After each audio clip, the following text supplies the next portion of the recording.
How to change your wallpaper on Android. This tutorial shows you how to set a new wallpaper on your home screen and lock screen. First, go to your home screen and long press on an empty area of the screen. After that, tap on Wallpaper and Style from the options that appear. From there, tap on My Wallpapers to choose from the built-in wallpapers on your device, or tap on Gallery to use one of your own photos. At this point, browse through and tap on the wallpaper you want to set. In the next step, you will be asked where you want to apply it. You can choose home screen, lock screen, or both.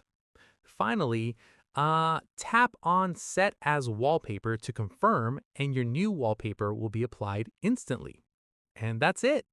If this Android guide helped you change your wallpaper, give it a like, subscribe for more Android tutorials, and tap the bell icon for updates. See you in the next one.